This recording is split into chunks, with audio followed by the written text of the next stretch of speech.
Welcome back.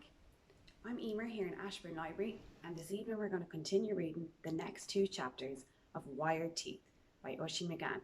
This book was published by O'Brien Press. Hope you're ready to go. Chapter 5. The Face in the Window. It wasn't like him to stay in at break, and the teachers always made the children go outside when the weather was all right. He found Fintan sitting at his desk near the window, writing something in a copybook.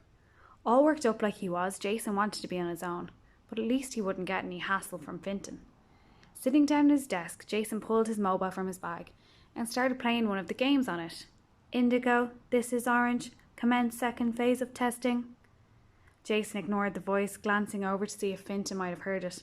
The swat was still writing, probably poetry or something stupid like that. Roger that, orange. There was a tapping at the window, and Jason looked up. There was a kid he didn't recognise leering in at Fintan. He reminded Jason of somebody, but he couldn't think who. He had weird eyes, like the pupils were too big or something, so hardly any of the white showed at all. He had really bushy eyebrows for a kid. His teeth were very crooked too, and his face looked like it was packed with rocks. The boy gazed in at Fintan and gestured with his finger to come out. Fintan turned away, staring down at his book and grinding his teeth. The other boy sneered at him, drawing his nails down the outside of the glass, and then walked away. "Who's that?" Jason asked.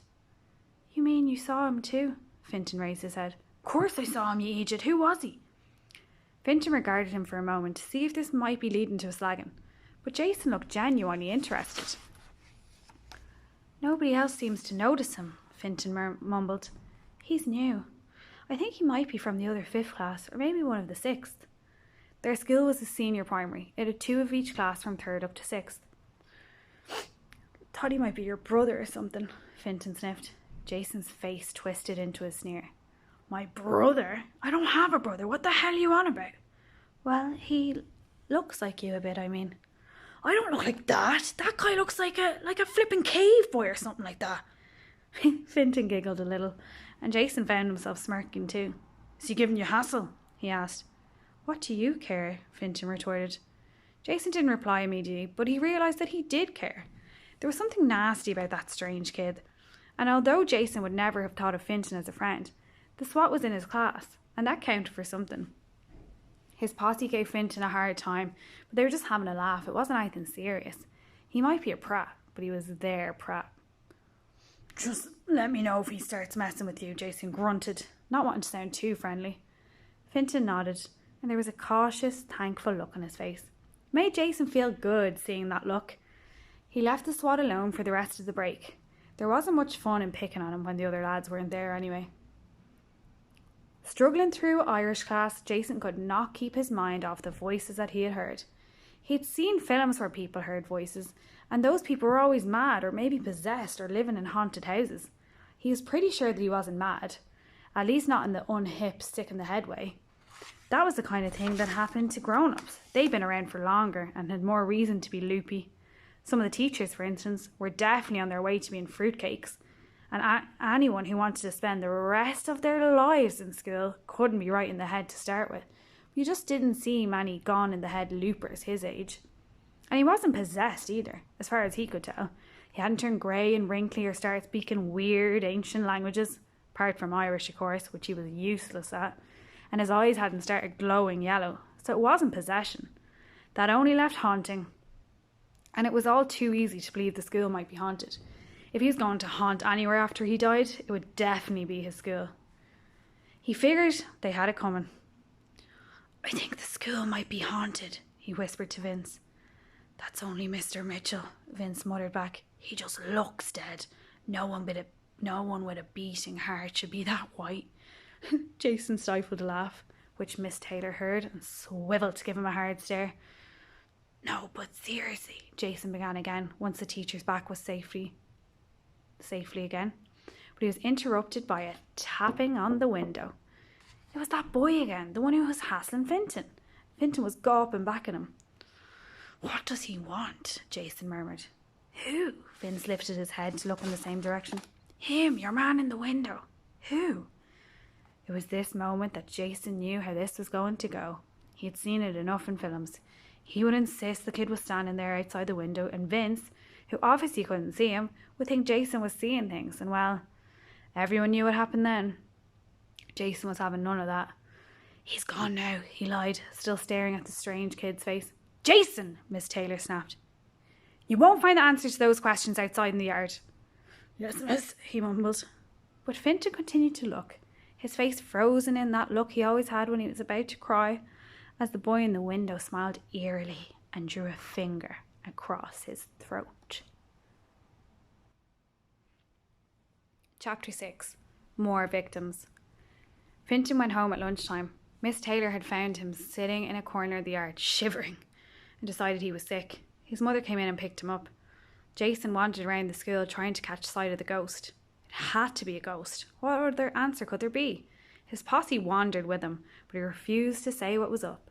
His teeth were tingling again, and he had a real urge to poke at his gums to stop them itching. He couldn't keep his tongue away from the metal. It was like having something stuck between his teeth, except this was stuck to all of his teeth. "Look at what Spike's wearing today," Vince said. Suddenly, check it out. Brian Swift, or Spit as he was known, was in sandals. Only hippies, crusties and saps wore sandals. A serious slagging was in order. "This one's mine," Vince announced. "No way," Jason held him back. "This calls for a strategy, this does. And remember," Jason said finally, "nobody says anything until I ask him where he parks his camel." Then they turned and headed across the yard towards their target. Jason caught his breath when he saw the ghost kid walk from nowhere and start to circle Spit. Spit froze as the boy sauntered around him, hissing something to him, baring his teeth and twisting his face up, so the thing was after Spit too. "Hey!" Jason barked. "Hold it!" His posse stopped and looked at him expectantly, but Jason strode on, hurrying towards the other two boys. "I see you!" he yelled, running at the strange figure who was ignoring him completely. Spit turned to find Jason running straight at him, and Jason saw tears in his eyes, and like Fintan, he was grinding his teeth. Spit bolted like a scared rabbit, spinning into the school. And then the other boy disappeared, turning to wisps of smoke and vanishing. Jason stumbled to a halt, his heart beating like a machine gun. He couldn't get his head around it. Part of him never really believed the boy was a ghost, and then to just see him just vanish like that. "Nice one, J.O., Vince said from behind him. "I see you. Nice one. What kind of slagging is that? You're losing your edge, man." "Kiss my arse," Jason snarled at him. "Orange, this is Indigo. Did you get that?" Vince was saying something, but all Jason could hear was the crackling voice, louder than ever in his head. "That's a Roger, Indigo. Subject Alpha was definitely reacting to the tormentor." Not in his head, in his mouth. Jason put a hand up to his lips. "We didn't anticipate this. This may call for more direct action, Indigo," the voice continued. "Something may have to be done about that boy." "What's up, J.O.?" Tony asked. "Your braces at you?" Jason nodded but didn't say anything. First the ghost, and then this. What was going on? Dr. Shapiro had said the braces were experimental, but he hadn't mentioned anything about hearing voices or seeing weird psycho ghost boys. That oddball orthodontist had some explaining to do. What the hell had he put in Jason's mouth? Jason shivered. The last words he had heard from his teeth echoed in his head. Something may have to be done about that boy. The rest of the day passed without any other sighting of the strange boy or hearing any of the voices from his teeth. Jason shrugged the strap of his bag onto his shoulder when the bell went and shuffled towards the door, his mind turning over what he had seen and heard that day.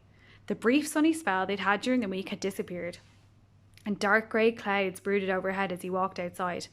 The air had turned cold, and the effect was of a winter's day, gloomy and chill. At the front of the school, where the cars and buses pulled up, he saw the Singh twins, standing up to one side on their own. Anita was crying, and Sonia had her arm around her sister's shoulder. "What's wrong with her?" Jason inquired, walking up to them. Sonia rounded on him, and he could tell she'd been crying too. "Why don't you get lost?" she spat, glaring out of red-rimmed eyes. "We hate the lot of you, and you're all as bad as each other." He stopped dead in his tracks and reflexively donned his innocent look, except this time it was for real. "What are you on about?" "Don't come with the innocent with us, Jason McGinty," Sonia hissed, her face creased in rage. You're a worm, your mates are worms, that brother of yours is the biggest worm of all. Now get lost and leave us alone. What do you mean, my brother? I don't have a... Jason was going to have a go at her, his temper fired by hers, but he shut his mouth. What could he say? That they were seeing a ghost? That would go down well. Better not say anything and avoid getting into those stupid situations they always got into in films. And why did everyone think this thing was his brother? He smothered his anger and shifted his strap on his shoulder. He's not my brother, he muttered. I don't know who he is. Turning away, he walked slowly back to the gang of kids waiting to be picked up by their mums. His mobile rang in his bag and he pulled it out. It was his mother. Jason, listen, I've got held up at work. Could you ask Vince's mum to drop you home? I'll be back in a little while. Yeah, no problem, he replied. Thanks, I'll see you later, love you, bye. Looking around, he realised Vince was already gone, but Jason felt like a walk anyway. His mum was always trying to get him to walk. It was only a couple of miles. As he started walking, the air grew colder, and he zipped up his jacket, hoping it wasn't going to rain. The school sat in the middle of a huge bunch of housing estates. There was no straight route back to his house, but Jason knew a shortcut across a football field and over a wall that would knock 15 minutes off his journey. The rain started to fall when he was halfway across the park, and the clouds crowded out what was left of the sunlight, plunging him into an early grey dusk. There was someone ahead of him near the edge of the field, and they were coming towards him. As he drew closer, Jason felt a chill down his spine. It was the boy, the ghost.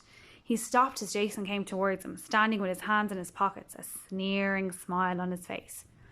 Who are you? Jason shouted at him through the rain. None of your business, the boy called back. You're not even supposed to know about me. I'm not here for you. Not yet, anyway. Jason shivered. Are you a ghost? He asked. The boy laughed and quickly crossed the last stretch of ground between them. With a start, Jason noticed that the other boy wasn't wet from the rain. The kid glared wide-eyed at him. His whites were barely visible, the eyes filled with huge, dark discs. The ghost of the future, he chuckled. Like in that film, A Christmas Carol? Like that. I'm what's coming. You'll all know me before long. His dark hair hung over his forehead in an untidy mop that nearly reached his thick eyebrows. Something about his lumpy face made Jason hate him. It wasn't just that horrible smile, but the sheer nastiness of it. Like he'd grown up being nasty and it had twisted his face into this ugly mask. I don't know what you're doing here, Jason gritted his teeth, feeling them grind together. But I'm not scared of you. Yes, you are, the kid grinned. I can see it in you. I know everything about you. I know you pick your nose. I know you have smelly feet and you hate washing your hair. I know you cry sometimes because you hate your teeth. I know what you eat for dinner. I know where you live. You're a dirty, smelly, nose-picking chicken boy crybaby. And you're all alone out here with me. He leaned his face very close to Jason's. And I know you're really, really frightened of things you don't understand. And with that, he disappeared, right in front of Jason's eyes. The rain fell through the wisps of smoke he had left behind. Jason ran. He scrambled over the wall on the other side of the field and kept running until he stumbled up to the porch of his house, fumbled the key into the lock and fell in the door. His teeth were fizzing as if they had pins and needles like you get in your foot when you've been sitting on it for too long watching the telly.